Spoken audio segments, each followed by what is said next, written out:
নমস্কার, আমি মনীন্দ্র বর্মন, উত্তরের মনীন্দ্র। আজকে কিছু কথা বলার জন্য আমি এই ভিডিওটি রেকর্ড করছি, অত্যন্ত জরুরি।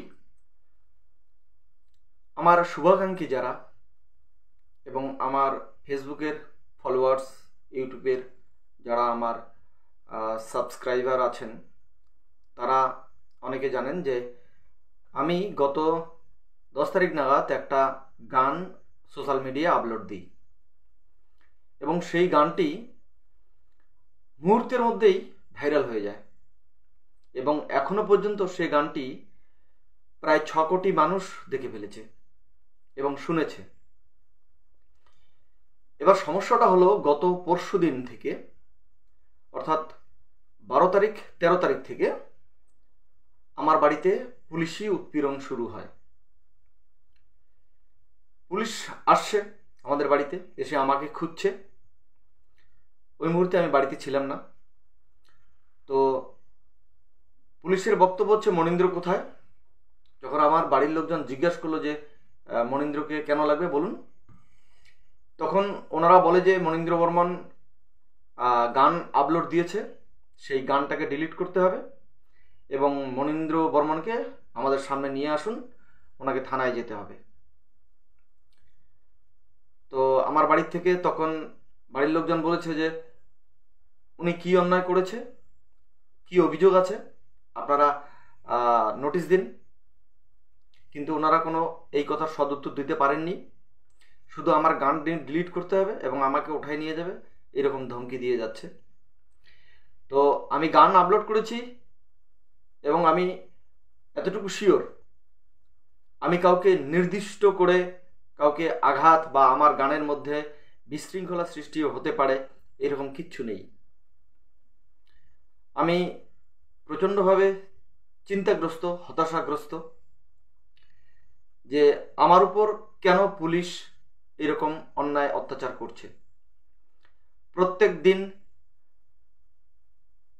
মানে মুহূর্তে মুহূর্তে পুলিশ আসছে আমার বাড়িতে, যেন এমনটা যেন মনে হয় যেন আমি কোনো বড় ক্রিমিনাল, আমি কোনো বড় অন্যায় করে ফেলেছি। ওনারা যদি কেস করে থাকে, এফআইআর করে থাকেন, তাহলে সে লিগ্যাল নোটিশ আমাকে দিলেই তো হয়। ওনারা সেটাও করছেন না। বারবার একটা বাড়িতে এসে ওনারা হানা দিচ্ছেন, একই কথা, মনীন্দ্রকে লাগবে, গান ডিলিট করতে লাগবে। তো আমার কথা হচ্ছে, আমি গান ডিলিট করব কেন? আপনাদের যদি কোনো, আমার গানে যদি কোনো ত্রুটি থাকে, তাহলে আপনারা লিগ্যাল নোটিশ দিন আমাকে।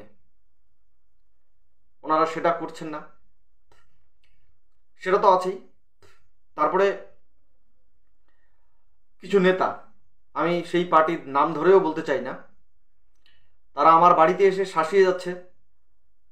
আমি ফোন করে শুনতে পাই যে সেই নেতারা আমার বাড়িতে এসে শাসাচ্ছে এবং ধমকি দিচ্ছে, যদি গান ডিলিট না করে তাহলে ওর বিপদ আছে এবং ওকে পুলিশের হাতে তুলে দেওয়া হবে এবং সোশ্যাল মিডিয়ায় এবং তাদের মেসেঞ্জার গ্রুপ বা হোয়াটসঅ্যাপ গ্রুপে আমার ছবি পাঠিয়ে দিয়ে প্রচার করা হচ্ছে যে মনীন্দ্রকে যেখানে দেখা হবে সেখানে আটকিয়ে বেঁধে রাখুন এবং পুলিশকে খবর দিন। এমতো অবস্থায় আমি ভীষণভাবে চিন্তাগ্রস্ত এবং আমার ফ্যামিলিতে বাবা একজন অসুস্থ ব্যক্তি।